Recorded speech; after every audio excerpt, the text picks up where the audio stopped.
Hello everyone, my name is Rachel Clark and I am president of Fresno Audubon Society. I will be narrating this virtual tour. Now, behind the camera are Robert Snow and George Folsom, also of Fresno Audubon Society.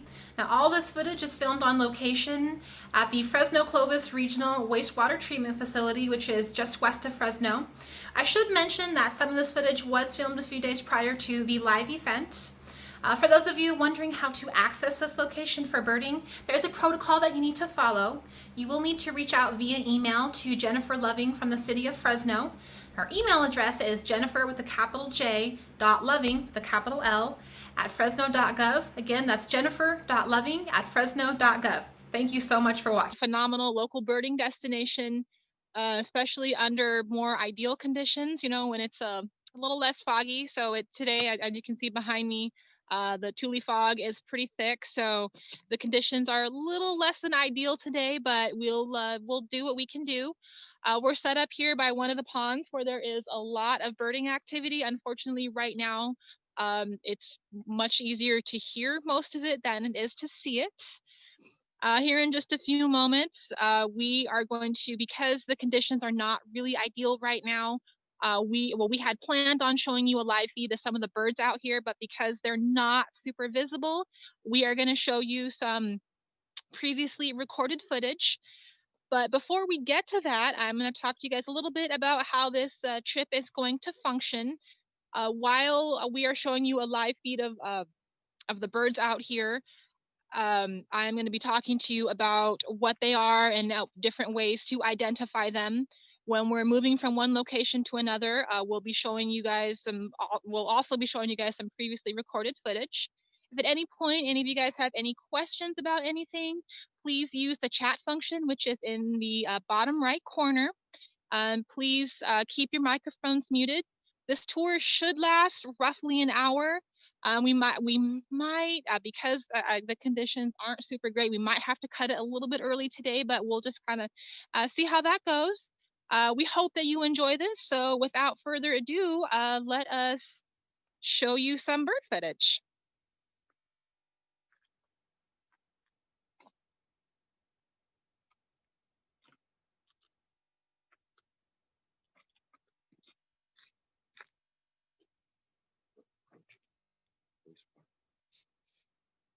So in this video here, this is obviously a much clearer day, much better conditions, but this is driving up to the birder entrance. Photographed by Gary Woods. Yeah, filmed by Gary Woods.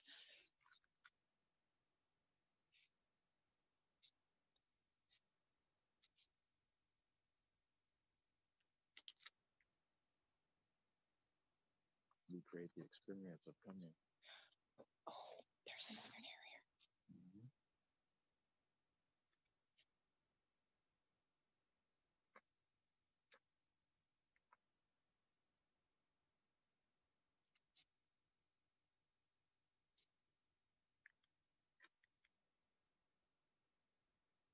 Not getting sound. Unfortunately,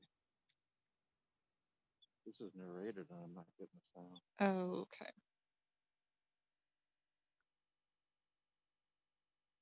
So this video did have some sound with it, but unfortunately we're not picking that up. So I'm going to do my best to kind of fill in some of the gaps. Okay. Oh, nice. There's a peregrine falcon. And you'll notice, so this is a gorgeous adult. You notice it has those really thick mustachio stripes on either side.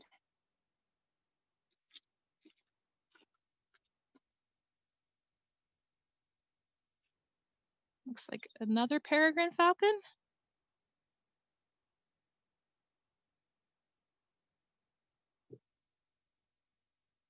Now this here is footage of some burrowing owl habitat, which is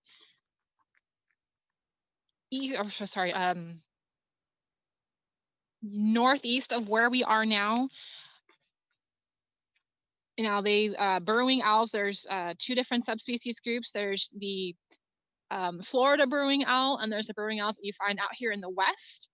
Now the ones out here in the West typically will use burrows that were excavated by small mammals. Those out in Florida typically will self-excavate. Now, these canal banks are really great places to find mammal burrows, especially like California ground squirrel burrows, which burrowing owls love to use. Now, unfortunately, they were plowed over, so we don't know what became of those burrowing owls.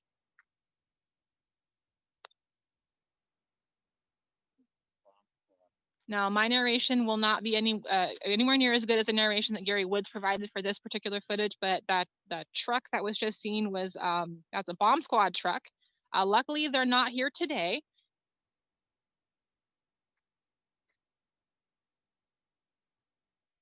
I say that we go ahead and try to focus on some birds that are right here in front of us. Unfortunately, there's not a lot directly in front of us right now.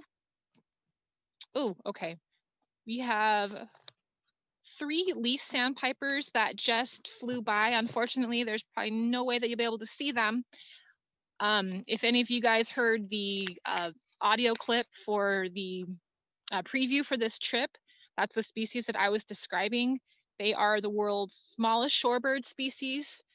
They're just right around 5 inches, so smaller than a soda can, just teeny tiny little guys.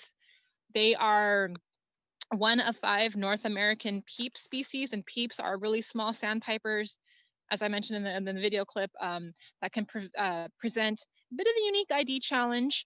But one really good way to identify the leaf sandpiper is not only by its small size, but also by its yellowish legs. The other peep species will have darker legs, so remember the 3 L's: least, lighter, legs. In addition to the light colored legs, they also have these short, dark, slightly drooped beaks. I was hoping they'd stick around so you guys could actually get a look, but unfortunately they're not being super cooperative. Now, also out here in the pond, I'm hearing some black-neck stilts. They have kind of these raspy call notes. They are, for those of you not familiar with black-neck stilts and not sure what to look for as far as physical identification features go, they do have these long stilt-like legs, hence the name. The legs are this bright pink color, and adults have this really striking black and white pattern on the body. Juveniles have, they look very much like adults, but rather than having a black neck like adults do, they'll have a noticeably gray neck. So they're not quite as striking as their adult counterparts. And they have these really thin needle-like beaks. And typically when they're capturing prey from the surface of the water, they kind of move along and just capture prey with really quick pecks at the surface. Now here among the grassy area, before you get to the water, we've been hearing and seeing a lot of horned larks, American pipits, and savanna sparrows. The horned larks, of course, they have the face mask, the black mask over the face, the black feathers, the black horn-like feathers on the head, hence the name. They have a yellow throat, a black breastband, and a pale belly. They have, when they fly, you can see the white edges on the tail on either side. They have these really kind of sweet sounding slurred call notes. They absolutely love habitat like this. They love open, sparsely vegetated areas. This is kind of perfect for them. The American pipits, which occupy very similar habitat, are also being seen out here in high numbers. Unlike the horned lark, they do not have the black breastband, the black mask over the face, or the feather tufts on top of the head resembling horns. The pipits, by contrast, have a streaked breast. They do also have the white outer edges of the tail feathers like horned larks do. I do think it stands out a little more in American pipits though. They're kind of overall sort of a honey color. They have a faint white, a pale stripe over the eye. And as they're foraging on the ground, much like horned larks, they tend to bob their tails up and down as they forage. So that's a diagnostic behavior. So if you see the tail bobbing, you're in all likelihood looking at an American pipit. And the American pipits have this really kind of these really distinctive sounding call notes. It's kind of a sometimes 2, sometimes 3 noted seat sort of call notes. So if they fly over and do it again, I'll do my best to let you guys hear it. Over here in this in the pond behind us, we have some really common species. We have some American coots and some eared grebes. So we're gonna try and put the camera on those so that we can actually show you guys something, rather than you guys just listen to me talk about these different birds.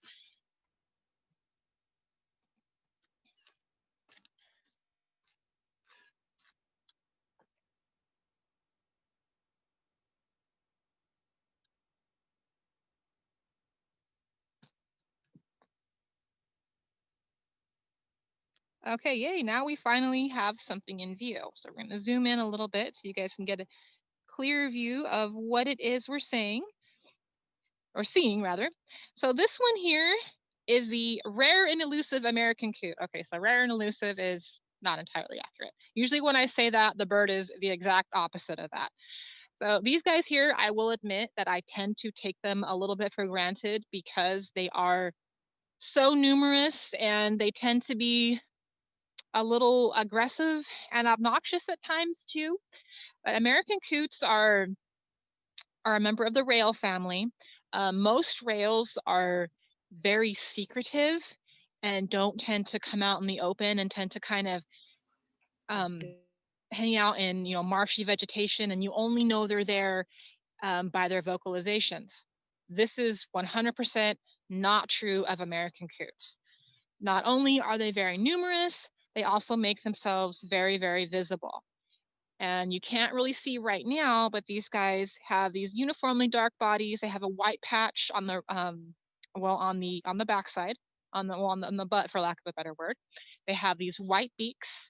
Someone once asked me, "What are those ducks that look like Daffy Duck?" And I knew instantly they were talking about American coots, but of course they are not ducks. As I mentioned, they are rails. When they walk on land, you'll notice they have these kind of grayish yellow legs and these really funny looking lobed feet.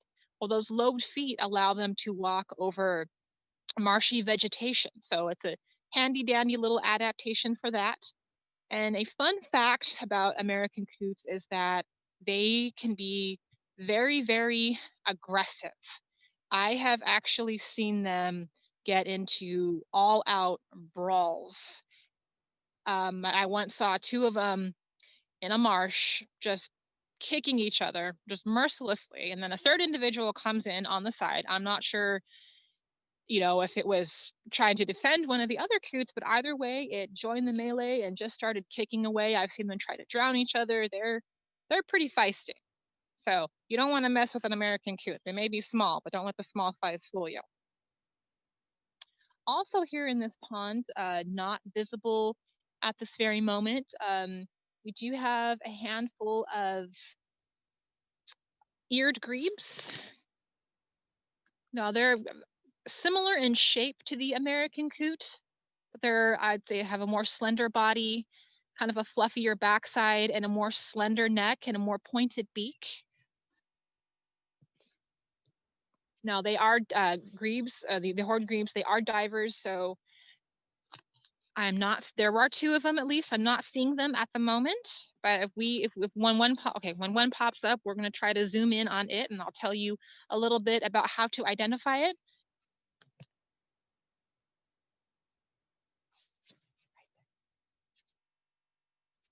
Oh, and it looks like we have also got at least sandpiper making its way toward us along the shore. So my hope is that this guy gets close enough to where we can actually give you guys a clear view of it. So you'll know what I was talking about when I described its small size and its short drooped beak.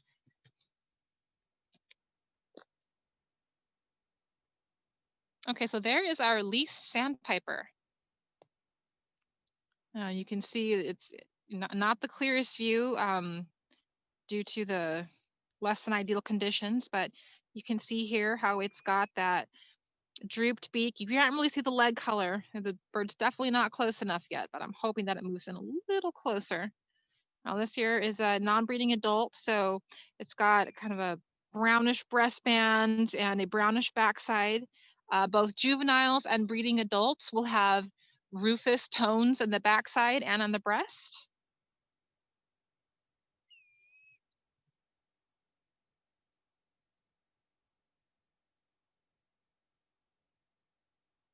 Now these sandpipers often assume a kind of a crouched posture.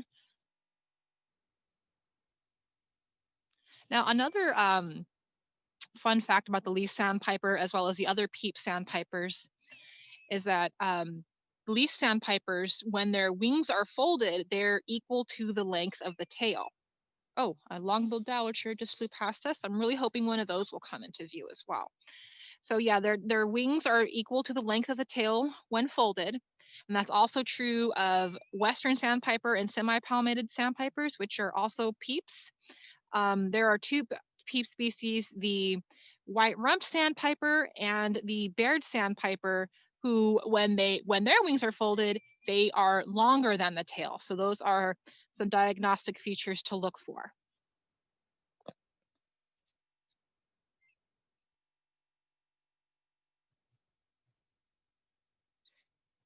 Now we have an American pipit directly in front of us.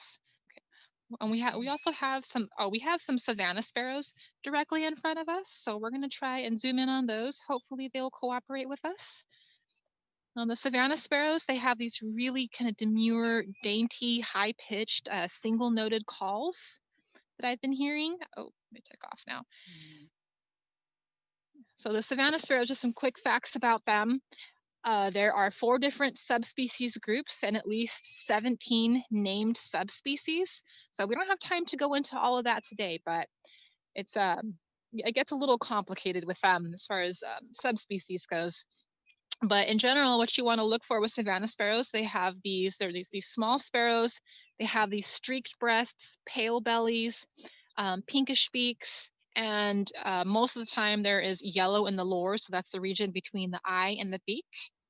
They like American pipits and horned larks. They like these kind of open, grassy, but not too grassy areas. Get some more American coots.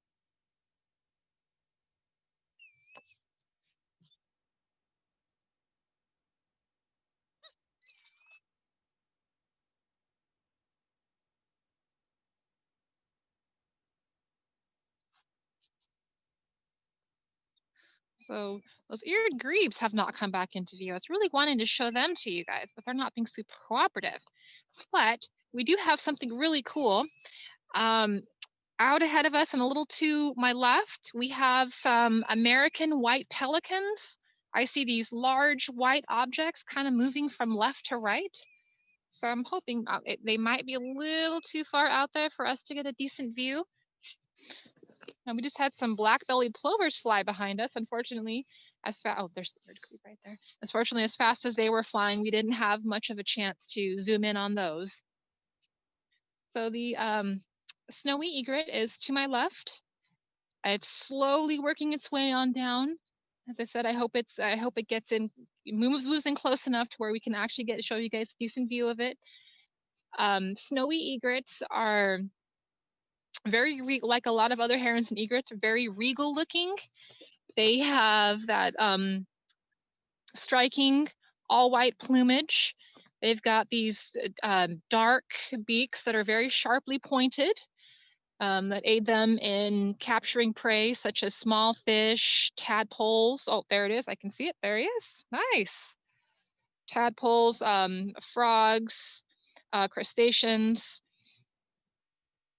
And yeah, so in addition to having those that dark beak, they also have these dark legs with yellow feet.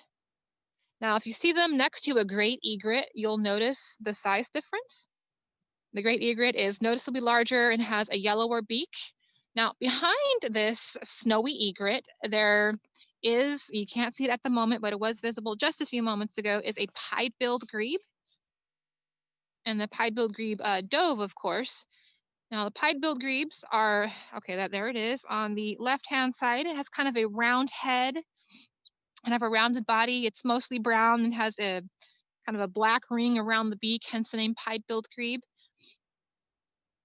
Now, when they dive, a lot of times they tend to stay under for a really long period of time and don't necessarily come back up where they went under.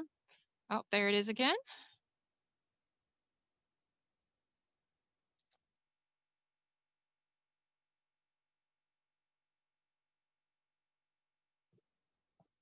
Let's see if we can get that snowy egret again. Oh, there's our snowy egret. Nice. Yeah, check out that dark beak.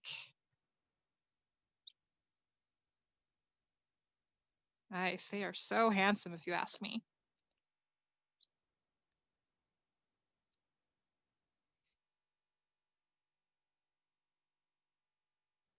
Now, in the pond behind us, we have a great egret. Ooh, and we also have, okay, we have got some fun shorebirds in the pond behind us. So we're just going to kind of turn around and see if we can show them to you guys. It looks like we have a greater yellowlegs. Oh, yes, yes, yes, yes. So here in a moment, we're going to show you a greater yellowlegs and a long-billed dowitcher. I'm so glad that these guys showed themselves. This is awesome. And there's a bunch of leaf sandpipers out there. I can hear them vocalizing and see them moving around. Of course, they're not being super cooperative. Oh, and this is great. So the long-billed dowitcher and the greater yellowlegs are pretty much side by side. So this will be a wonderful side-by-side comparison. And behind them is the great egret. So this is awesome. So to get those guys into view, give us a moment here.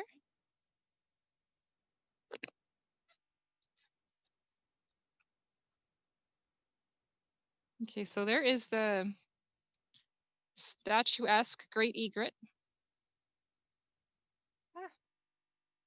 There's our great egret. Of course, the fog is definitely not our friend in this situation. So yeah, it's noticeably larger than the snowy egret and has that orange beak.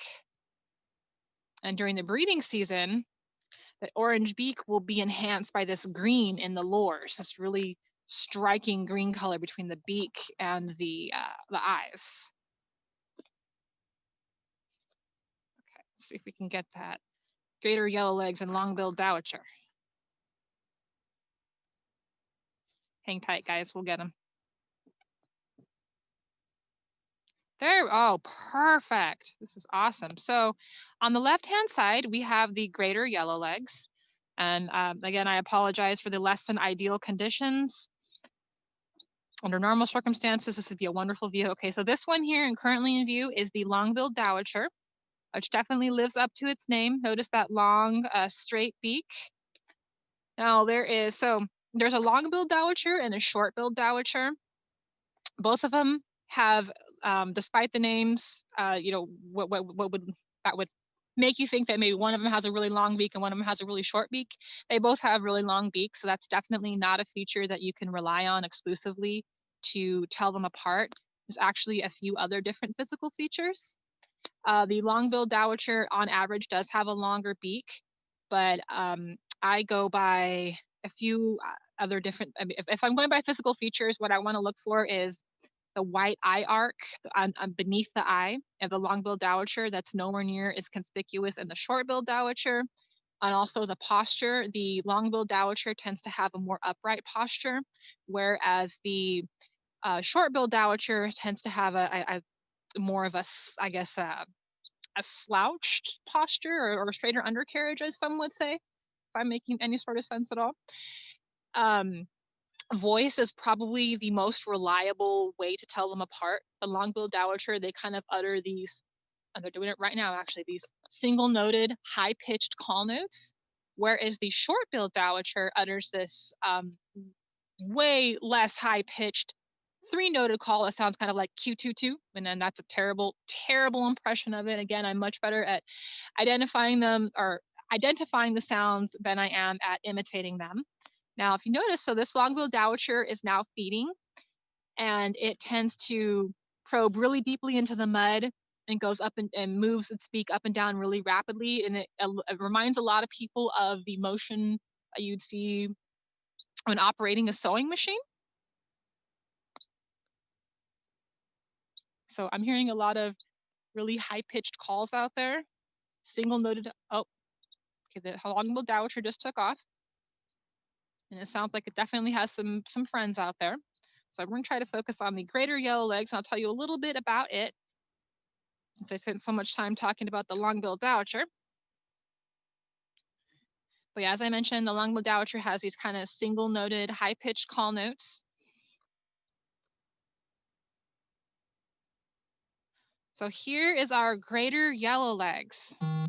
Awesome. So there is a greater yellow legs and a lesser yellow legs.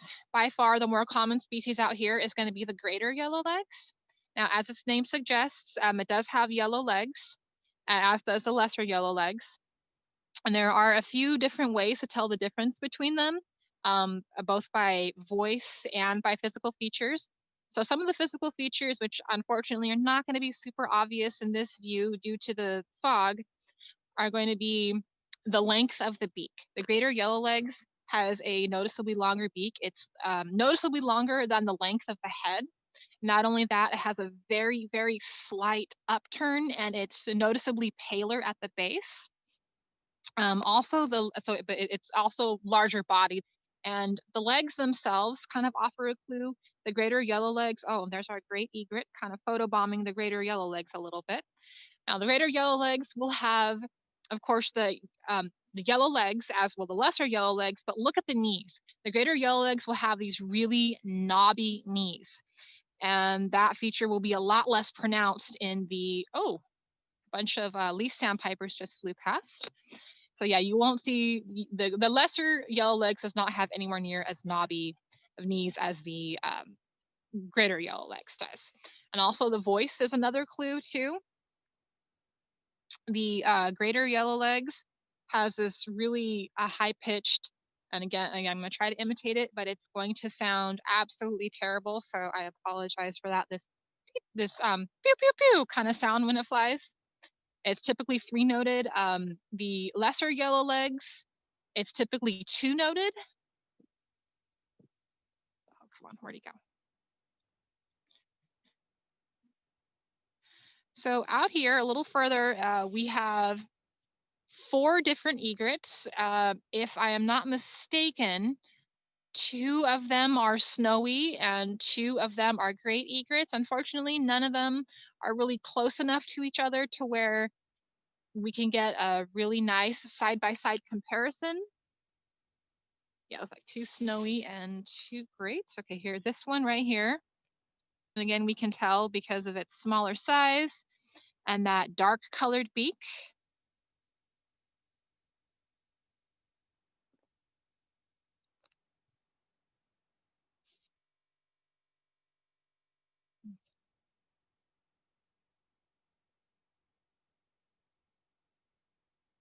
Now, I don't know if you guys can hear it or not, but we've got some killdeer that are vocalizing in the background. And actually on all sides. They're everywhere. They're just not making themselves very visible. But yeah, behind me, I keep hearing, okay. Oh, okay, here comes a long-billed dowitcher. Okay. So we're going to try and focus again on the long-billed dowitcher. And it is vocalizing for us very, very loudly. Oh, okay, here comes some more. Okay, those were greater yellow legs. Okay. Oh, and the dowitcher took off, unfortunately. So not only is the weather not cooperating, the birds also aren't cooperating. So we do have an American pipit, actually a few of them, right here along the shoreline, foraging among some grass-covered dirt clods. These guys in true pipit fashion are moving along, bobbing their tails up and down as they do so. Oh. So greater yellow legs just vocalized. That three-noted high-pitched call.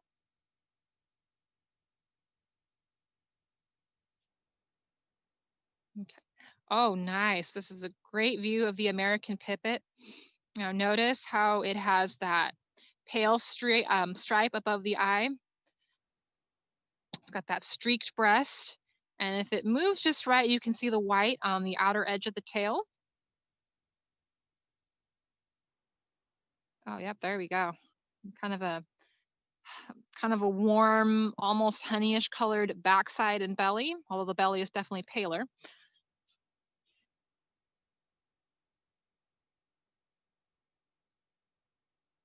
Oh, there's two pipits there, it looks like. Yep, we got two pipits. Nice. So these guys are super common around here during the winter time. They won't nest around here. These guys will nest in certain locations high in the Sierra Nevada, and a lot of them will nest much further north. These guys are tundra nesters.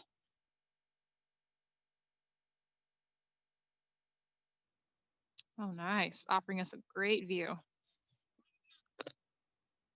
Okay, now pipit just flew over us. So it was going that seat, seat, seat. A really distinctive two, sometimes three-noted seat, seat call note, or flight call rather.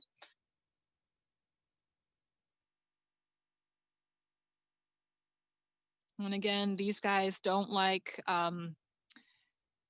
densely forested or like densely vegetated areas. The pipits, as well as the horned larks and savanna sparrows, like more open, more sparsely vegetated areas.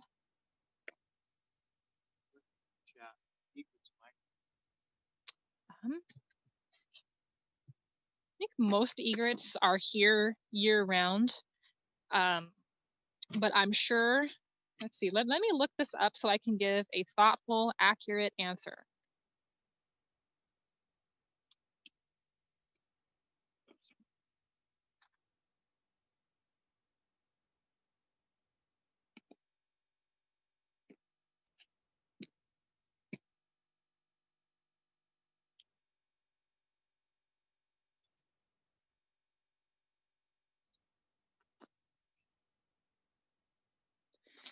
Yes, they definitely do. Those that nest in climates where it gets a little colder will move south during the winter to escape the unfavorable conditions. However, a lot of the egrets that we see around here will be here year round. For example, so the snowy egret, we'll see them around here year round, but there are some that nest north of us in in Oregon, as well as Idaho and parts of Nevada and Utah, but will move south for the winter.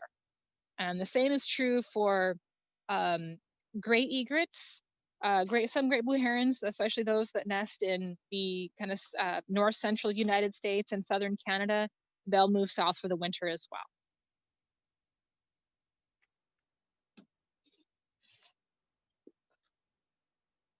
Okay, let's see what else we have. Oh, so there's no way they were going to be able to show this to you guys, so you're going to have to take my word for it. We just had two tree swallows fly above us. Now that's a species that, although most of them do migrate out of here, there are some that will stay here over the winter. Now, for those of you unfamiliar, what to look for as far as physical features of the tree swallow, they're going to have this really nice, clean white throat and underbelly. Adults will have this, especially adult males especially. Sometimes you'll see this in females, sometimes they're a little more drab, but they'll have this beautiful, iridescent, yet dark blue-green backside. They look very similar to the violet green swallow, but the violet green swallow will have a white patch behind the eye, and will be more of an emerald green on the backside, and will have a violet rump patch with white on either side.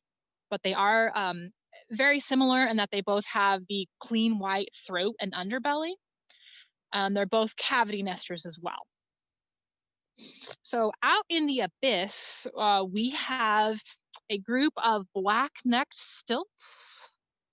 Trying to find, just saw them a moment ago. Oh, I see them now. George, can you see the black-necked stilts? Okay, so we're going to try to focus on the black-necked stilts. Now, unfortunately, they're pretty far out there, and the fog is not going to allow us the clearest view. But if we can bring them in, it's oh, there they are, awesome. So let's see if I can count how many there are. 1, 2, 3, 4, 5, 6, 7, 8, 9, 10, 11, 12. So at least 12 black-necked stilts. And you can see that striking black and white pattern. Yeah, white on the underside, black on the backside. Unfortunately, you can't see those striking pink in the legs. But yeah, that's one that really, in clear conditions, the bright pink legs really, really stand out. Let's see here. Oh, we have a Dunlin over here. So we got another sandpiper that we're going to try to show to you guys. We have a Dunlin over here to my right. It's kind of in line with where the great egret is. But yeah, I'm so excited. We get to show you guys another sandpiper species. Now, as George tries to bring it in, I'm going to kind of tell you a little bit about its physical features. So this one is, the Dunlin is noticeably larger than the leaf sandpiper. Not only that, it has dark legs, unlike the leaf sandpiper. It is not a peep species, so it's larger than any of the 5 peeps. And it has this non-breeding adults, like this one here, have a brown backside, some brown in the breast, and they have these longer beaks that have this noticeable down droop to them. George is trying to bring that in. Now, breeding adults are very, very striking. They have these really beautiful rufous tones on the backside, and this really obvious large black belly patch. So they're absolutely wonderful. So, okay, I think this particular individual that's in there right now, I think that's a leaf sandpiper. The Dunlin is, let me see, let me try again to bring that in. Oh, greater yellow legs just sounded off.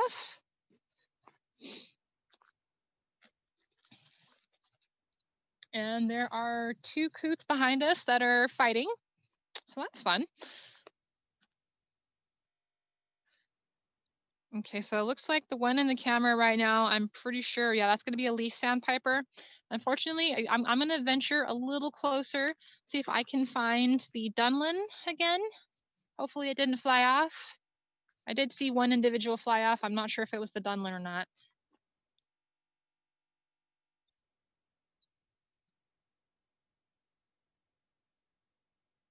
Yeah, it looks like the Dunlin flew off, unfortunately. Hopefully it comes back, but when it's next to the leaf sandpiper, the size difference is really, really obvious, as is the difference in the length of the beaks. Phew, oh, excuse me. Actually, I was wrong. There are 2 Dunlin over there, right next to a leaf sandpiper. 2 Dunlin next to a leaf sandpiper. So if we can bring this in, this will be an awesome side-by-side comparison. Oh no, something scared them. Okay, well, it would have been an awesome side-by-side comparison, but unfortunately, something scared them. So we do have another leaf sandpiper here pretty much directly in front of us. Let's see if we can bring that guy in. And maybe one of his, oh, and there he goes, unfortunately.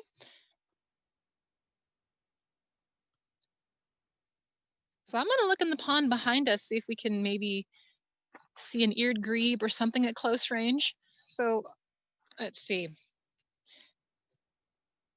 Okay, so we do have some ruddy ducks in the pond behind us. For those of you unfamiliar with ruddy ducks, what to look for as far as physical features go are going to be, well, the males are going to have, even in non-breeding plumage, are going to have this really striking white cheek patch and a black cap. During the non-breeding season, well, right now, they're going to have a darker backside and a darker beak. During the breeding season, they're going to have this really kind of rich brownish red backside and this really striking blue beak. The females, of course, you can't see them right now. They're kind of a duller version of their male counterparts. They don't have that conspicuous white cheek patch. They have a dark cap that extends over the eye and a kind of a darker stripe going through the cheeks. And one thing to notice about ruddy ducks too is how they position their tail. They keep it notched upward pretty distinctively. So lots of leaf sandpiper action out there, but unfortunately they're not being cooperative.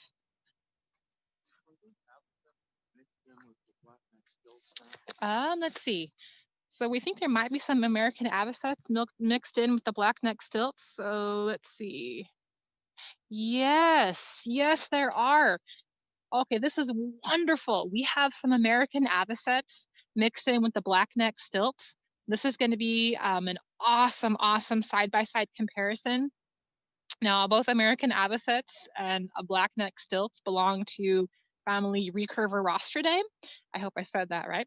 And you'll notice with the black-necked stilts, the black-necked stilts have these really thin needle-like beaks that are very straight. The American avocets, by contrast, so the American avocets are going to be to the left of the black-necked stilts. So the American avocets will have these really long, distinctively upcurved beaks. Females typically have, or on average, have more strongly upcurved beaks, but it's not always going to be a super obvious difference. So the American avocets, let's see here. Okay, so those right now are black-necked stilts. Okay, so we'll want to move a little to the left.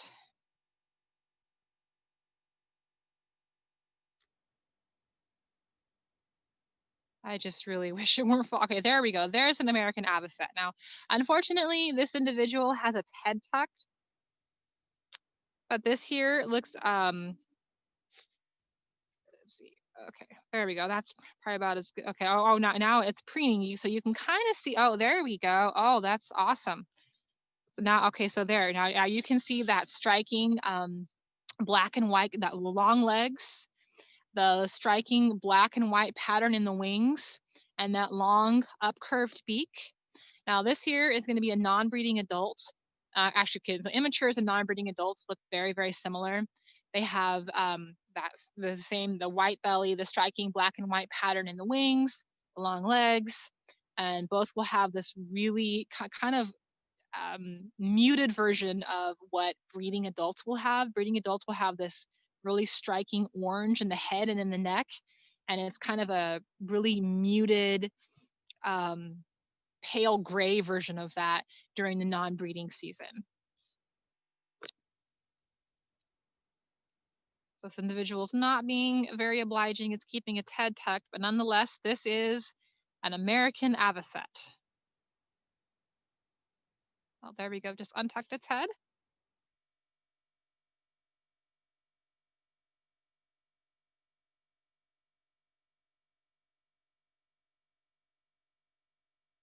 Awesome. Just had a bunch of American pipits fly over.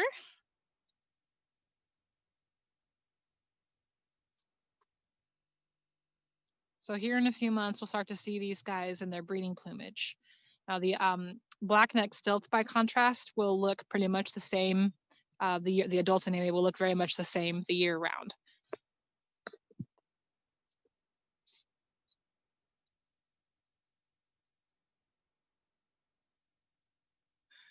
Robert, was that a pipit that almost landed on your car? Or on George's car, rather. So an American pipit came really close to landing on George's car. Oh, there's our black-necked stilts again.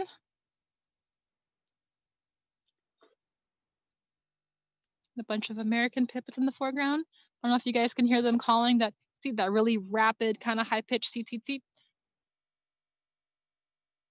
There's a whole bunch of them out here.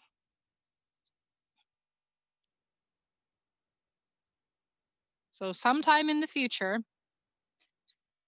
when we get to do this in person again, I'll get to actually point these out to you guys and in person, and it'll be a much more enriching experience that way, I promise. But we're doing what we can do in the meantime. Oh, two northern shovelers just flew above us.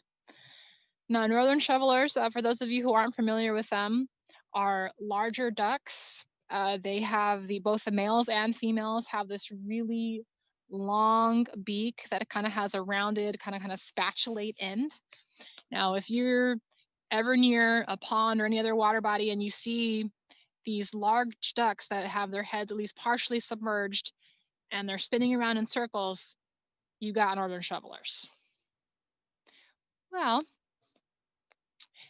being that we're not seeing much of anything new here in this particular spot, what we're probably going to do for now is we're probably going to stop this live feed and we are going to switch to some footage that we recorded yesterday when things were much clearer and a little more favorable. We filmed some pretty awesome things. We got a pretty clear view of some American white pelicans, a greater white-fronted goose, and some juvenile snow geese. So we are going to show you some of that footage. Hopefully the audio comes through. If not, I will step in and fill in the gaps.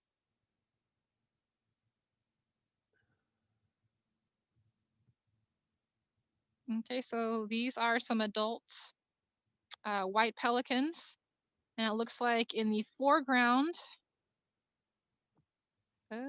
we have some ruddy ducks.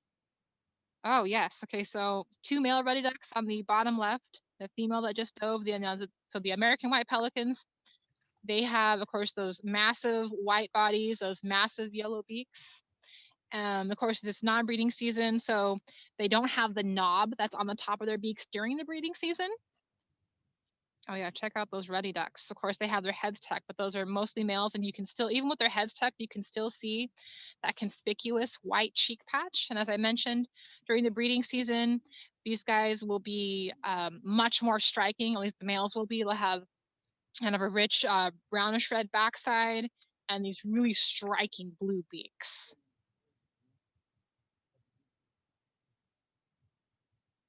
Phew. Oh, excuse me. Phew. Excuse me again. Okay, now in the background, okay, kind of the furthest away, that's going to be a female bufflehead. Notice the dark head with that white patch on the cheek.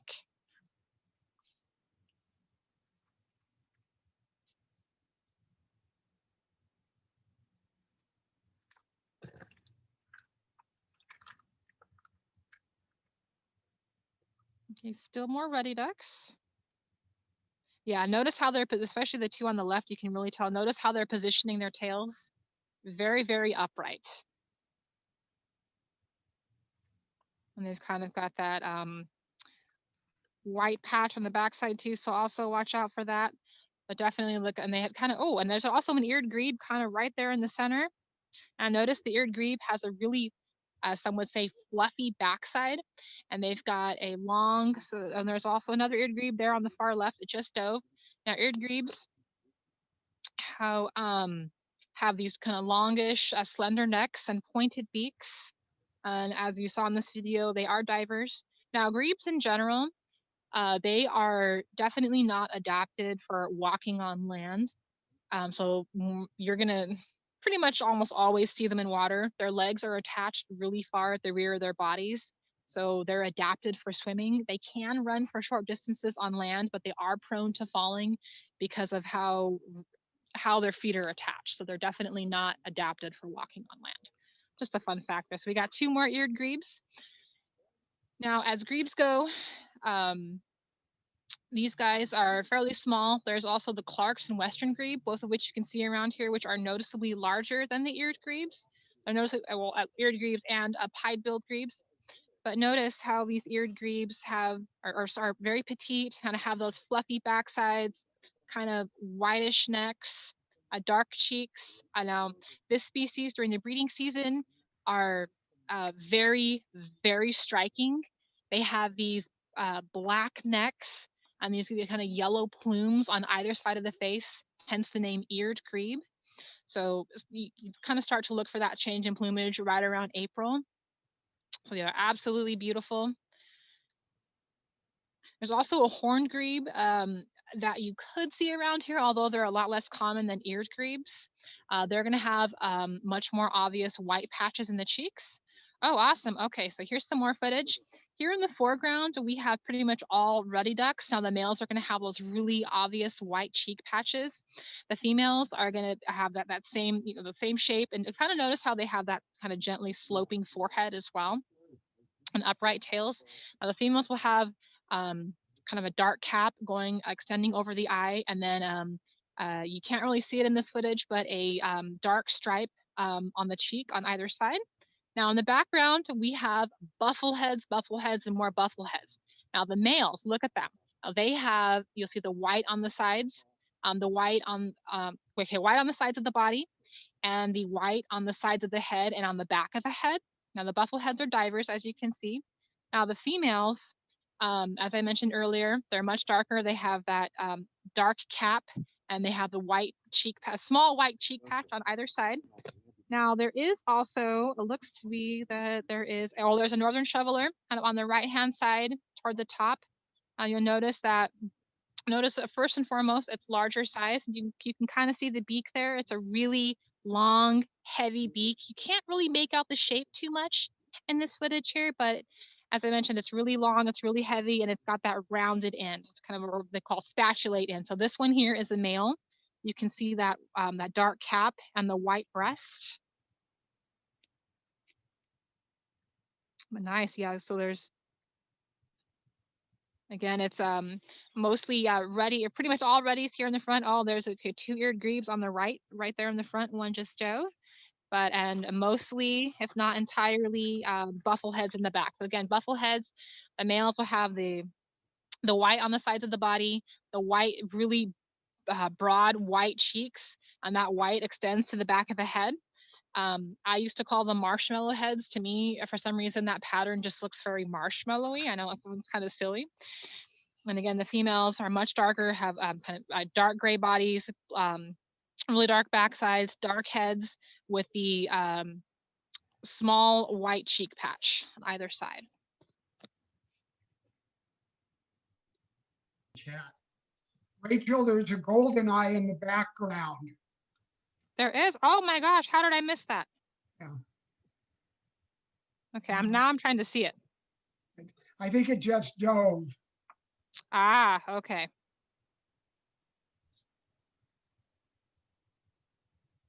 Well, something stirred them up a little bit. And now what I need to be able to identify is a hooded merganser. So we did actually see a male and female hooded merganser out here earlier today, but unfortunately, they took off.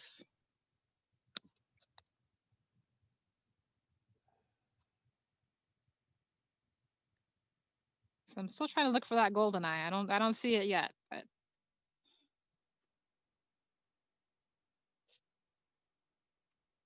That's about. It'll be larger.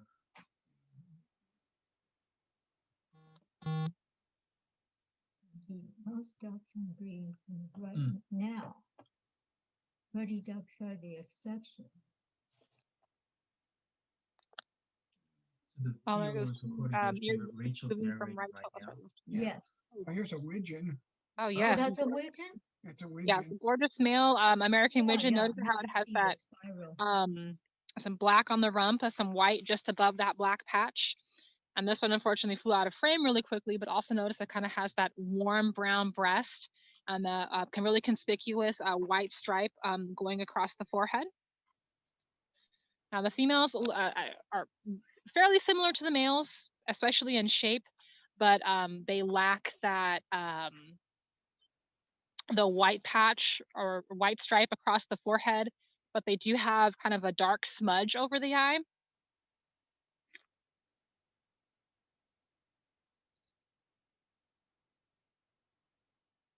Jaguars also have the black rump.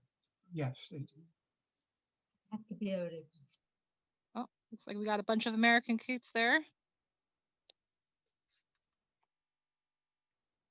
All right, so right here in this footage, we have, I think it was 5 juvenile snow geese. Now there's 2 different forms of the snow goose. There's the white form and the blue form, as some would say. Now these are dark form.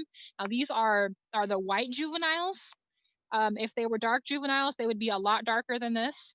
Now, when these guys become adults, they'll be much, much paler than this, and they'll have kind of rusty colored heads and necks. Now, one feature that makes the snow goose stand out from the similar looking Ross's goose, which is very similar in appearance but smaller, is going to be what a lot of people refer to as the grin patch.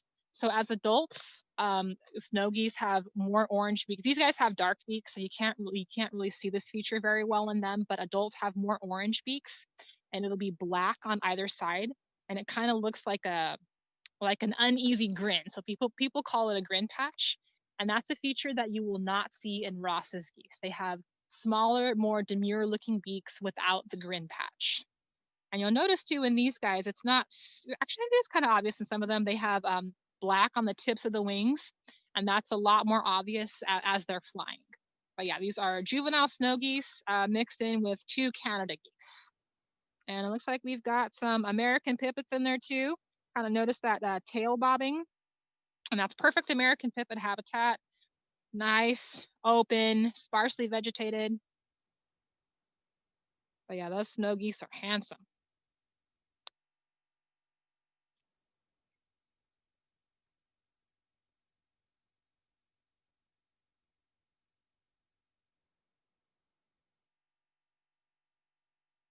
So those black primaries that you can see, that feature is also present in adults.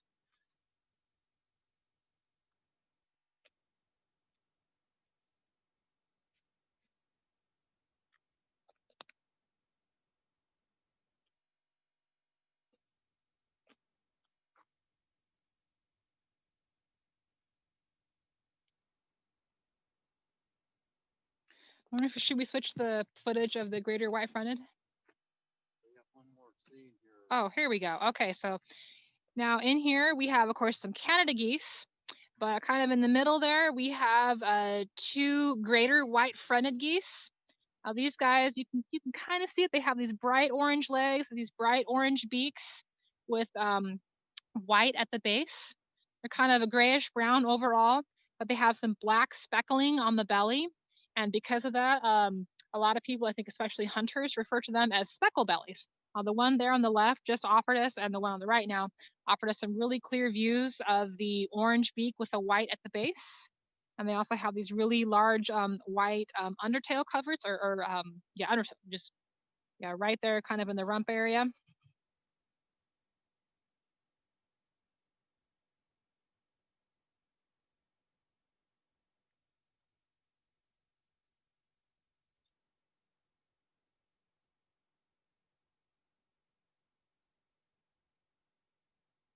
Just preening away.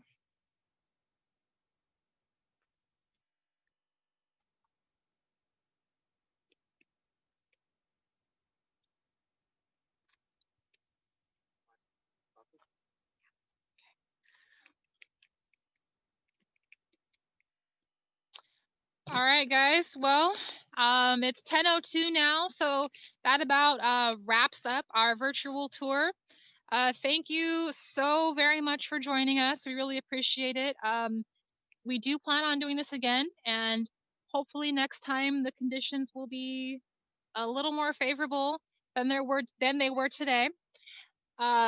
Just a heads up, our tech guru and Nancy Gilmore will be sending out a survey to gauge how everyone's experience, just to kind of let us know, what we did right, what we could improve on, what you enjoyed, what maybe wasn't quite as enjoyable. So look out for that and fill that out when you are able. Again, thank you so very much for joining us. We really, really, really appreciate it. And you guys have a great remainder of your weekend and a great Thanksgiving week. Thank you again.